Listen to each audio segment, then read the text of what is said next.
Sir Sharmila గారు మనం ముందు నుంచి చూస్తూ ఉన్నాం. జగన్మోహన్ రెడ్డి గారి పైన తీవ్ర స్థాయిలో విమర్శలు చేయడం, కూటమి ప్రభుత్వాన్ని సపోర్ట్ చేస్తూ మాట్లాడడం కనిపిస్తూ ఉంది సార్. నిన్న కూడా వరదలు అయిన చోటికి వెళ్ళినప్పుడు కూడా చంద్రబాబు నాయుడు గారు చాలా బాగా పనిచేస్తున్నారంటగా పొగిడారు. అలాగే ఇటు జగన్మోహన్ రెడ్డి గారిని తిట్టారు. ఎందుకు ఈ విధంగా జగన్మోహన్ రెడ్డి గారి పైన విమర్శలు చేయడం, కూటమి ప్రభుత్వాన్ని సపోర్ట్ చేయడం అని చెప్పేసి క్వెషన్స్ అయితే రైజ్ అవుతున్నాయి. ఈ నేపథ్యంలోనే షర్మిల గారు కూటమి ప్రభుత్వంలో టీడీపీలో జాయిన్ కాబోతున్నారన్న వార్తలు కూడా నిన్నటి నుంచి బలంగా వినిపిస్తున్నాయి సార్. మరి ఆ పాసిబిలిటీ ఉందంటారా? అంటే షర్మిల జర్నీ గాని మనం చూసుకుంటే ఫస్ట్ షర్మిల రాజకీయాల్లోకి రాబోతుందని తెలంగాణలో పార్టీ పెట్టబోతుంది చెప్పింది ఎవరు? రాధాకృష్ణ.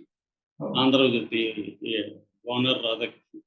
అంటే ముందు నుంచి అంటే షర్మిల జగన్ పట్ల అసంతృప్తిగా ఉందని తెలిసి షర్మిలను ప్రోత్సహించింది ఎవరంటే తెలుగుదేశం వాళ్ళు, తెలుగుదేశం మీడియాని. ఇక్కడ కూడా లేకపోతే ఆమెకు ఆ స్థాయి మైలేజ్ ఇక్కడ కూడా వచ్చుండేది కదా. ఆమె ఎవరు? కేవలం రాజశేఖర రెడ్డి బిడ్డ. ఆమె సొంతంగా రాజకీయాల్లో చేసింది ఏం లేదు. రాజశేఖర రెడ్డి బిడ్డగా ఉన్నింది. తర్వాత జగన్ జైల్లో ఉన్నప్పుడు జగన్ వదిలిన బాణం అని చెప్పి ఆమె వెళ్ళింది తప్ప ఆమె ఇండిపెండెంట్‌గా రాజకీయాల్లో ఎప్పుడూ బలంగా లేదు. అయితే తర్వాత జగన్ అధికారంలోకి వచ్చినాక ఆమెకు రాజకీయ ఇంపార్టెన్స్ ఇవ్వడం మానేశాడు. దాంతో సైలెంట్ అయిపోయింది కొద్ది రోజులు. దాని తర్వాత ఆమె తెలంగాణకు వచ్చేసింది. అప్పుడు ఆమె అక్కడ ఆంధ్రప్రదేశ్‌లో లేదు. తెలంగాణకు వచ్చి ఆమె వైఎస్ఆర్‌టీపీ పార్టీ పెట్టి ఇక్కడ పనిచేయడం మొదలుపెట్టింది. తెలుగుదేశం మీడియా ఇక్కడ కూడా ఆమెకు విపరీతమైన మైలేజ్ ఇవ్వడం, ఆమెతో ప్రత్యేకమైన ఇంటర్వ్యూలు ఇవ్వడం ఇవన్నీ చేశారు. అప్పుడు కూడా ఎవరు వదిలిన బాణం అనే చర్చ కూడా జరిగింది. ఒకటేమో కేసీఆర్ జగన్ కలిసి ఈమెను ఇక్కడ రంగంలో దించారు. కేసీఆర్‌కి యాంటీ ఇన్కంబెన్సీ ఓట్లను చెల్చడానికి ఈమెను పెట్టారనేది ఒక వెర్షన్. మోడీ ఆధ్వర్యంలోనే ఈమెను ఇక్కడ ఉంచారని ఇంకొక వెర్షన్. ఇలాగా వచ్చాయి. ఫైనల్‌గా ఏం తేలింది? ఆమె జగన్‌కి యాంటీగా మారిపోయింది. అందుకని జగన్‌కి యాంటీగానే పార్టీ పెట్టింది. ఎందుకంటే సునీత విషయంలో ఆమె క్లియర్‌గా జగన్‌కి యాంటీగా స్టేట్మెంట్లు ఇవ్వడం మొదలుపెట్టింది. అక్కడి నుంచి షర్మిలలో మార్పు మనకి కొంత క్లియర్‌గా కనబడుతుంది. దాంతో ఆమె సడన్‌గా ఇక్కడ పార్టీ మూసేసి కాంగ్రెస్‌లో చేరింది. కాంగ్రెస్‌లో చేరడం వెనుక చంద్రబాబు గేమ్ ప్లాన్ ఉందనేది కూడా ఒక వార్త. ఎందుకంటే చంద్రబాబు ఆయన టాక్టిక్స్ గమనిస్తే తన మనుషుల్ని వివిధ పార్టీల్లో ఆయన ఉంచుతాడు. అంటే కోవర్ట్లు అంటారు వాళ్ళని, లేకపోతే కవర్ ఆర్గనైజేషన్స్ అనొచ్చు, ఏమన్నా అనొచ్చు.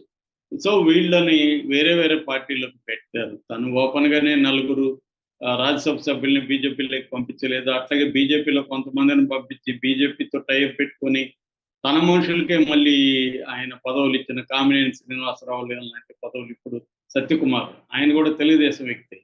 ఇలాగ కొంతమందిని తెలుగుదేశంలో నుంచి బీజేపీలోకి పంపిస్తాడు, కొంతమందినేమో కాంగ్రెస్‌లోకి పంపిస్తాడు.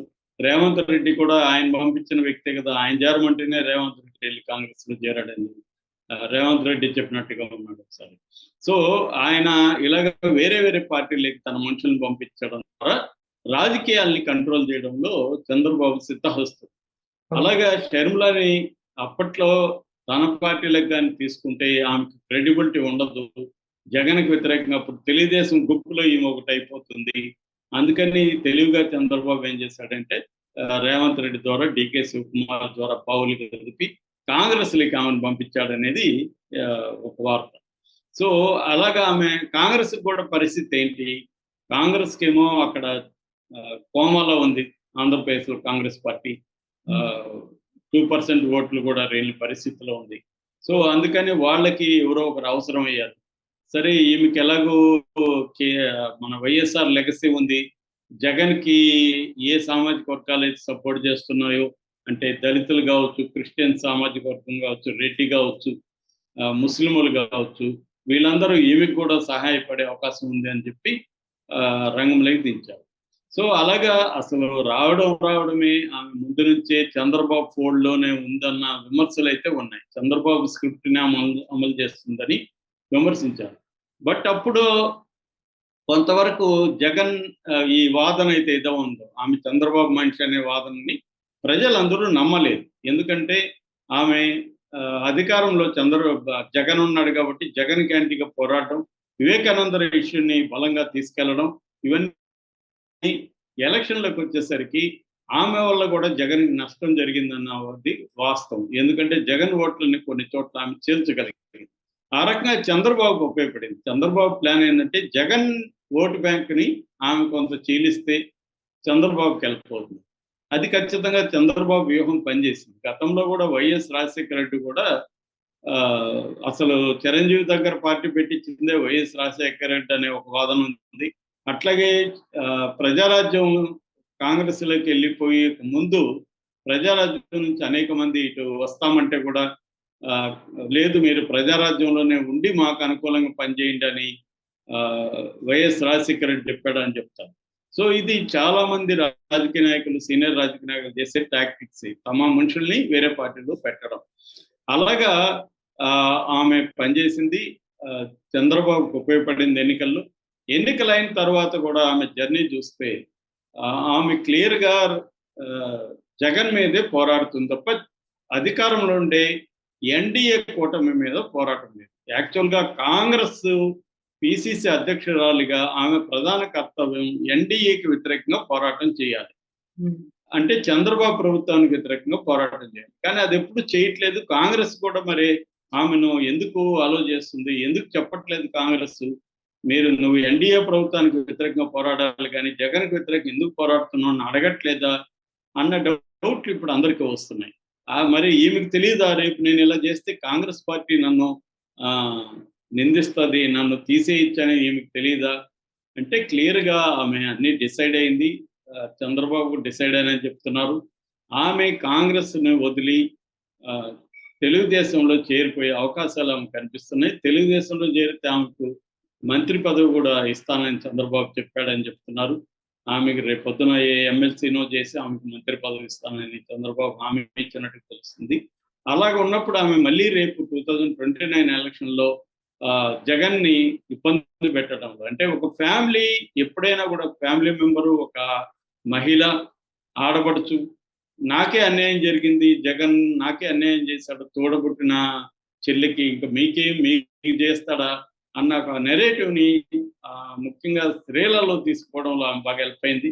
రెండోది షర్మిల ఇతర ఏ రాజకీయ నాయకుల కంటే కూడా స్క్రిప్ట్ లేకుండా ఆమె అనర్గళంగా ఉపన్యాసం ఇవ్వగలదు.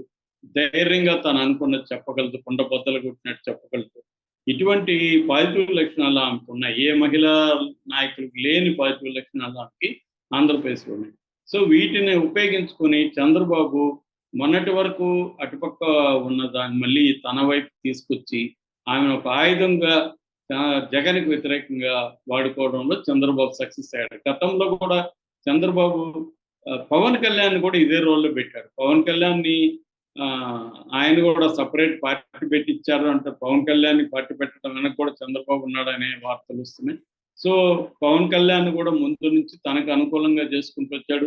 తనను వ్యతిరేకించమని చెప్పిన చోట కూడా అంటే ప్రభుత్వ వ్యతిరేక ఓటు చేల్చాలి కాబట్టి 2019లో నువ్వు నన్ను వ్యతిరేకించినట్టు నన్ను విమర్శించు, లోకేష్‌ని విమర్శించు, నువ్వు నా వ్యతిరేక ఓటును చీల్చు అనే ఒక మిషన్‌ని పవన్ కళ్యాణ్‌కి అప్పగించాడు.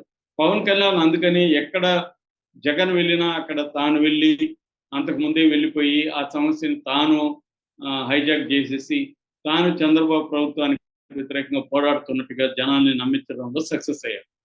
తర్వాత ఇప్పుడు కానీ చంద్రబాబు ఆ ప్రయోగం విఫలమైంది. జనం నమ్మలేదు. తర్వాత ఏం చేశాడు? మళ్ళీ రివర్స్ చేసి జగన్ వ్యతిరేక ఓటు చేల్చకుండా ఉండాలంటే మళ్ళీ ఐక్యంగా ఉండాలి కాబట్టి ఈసారి జగన్ వ్యతిరేకంగా ఉన్న శక్తులన్నింటినీ చంద్రబాబు ఐక్యం చేయగలిగాడు. ఈమెను కూడా ఉపయోగించుకోగలిగాడు. అందుకనే ఇప్పుడు మెల్లమెల్లగా ఆమె తెలుగుదేశంలో చేరడానికి సిద్ధమైపోయి కాంగ్రెస్‌తో గొడవపడి తెలుగుదేశంలోకి వెళ్ళిపోవాలి అన్న ఎందుకంటే కాంగ్రెస్‌లో ఆమె చేసేదేమి లేదు. కాంగ్రెస్‌లో ఆమెకు అనుకూలంగా ఎవరు లేరు. కాంగ్రెస్ ఏమి డెవలప్‌మెంట్ అనేది లేదు. ఈమెను నమ్మి ఎవరు పార్టీలో ఇక్కడ ఎలాగైతే వైఎస్ఆర్‌టీపీ పార్టీ ఎంత ఘోరమైన పెర్ఫార్మెన్స్ ఇచ్చిందో అక్కడ కూడా కాంగ్రెస్ అంతే ఇచ్చింది. కాబట్టి ఇప్పుడు కాంగ్రెస్‌లో ఉండే పెద్దవాళ్ళందరూ కూడా ఈమె అసంతృప్తి ఉంది. అందుకనే ఈమె కాంగ్రెస్ పార్టీకి సంబంధించి వివిధ పదవుల్లో ఎవరెవరు పెట్టాలో ఒక లిస్టు ఇచ్చి 1-2 మంత్స్ అయినా కూడా ఇప్పటివరకు రాహుల్ గాంధీ ఎటువంటి దాని మీద నిర్ణయం తీసుకోవట్లేదు. క్లియర్‌గా రీసెంట్‌గా కూడా షర్మిల జత్వాని విషయంలో జగన్నే విమర్శించింది.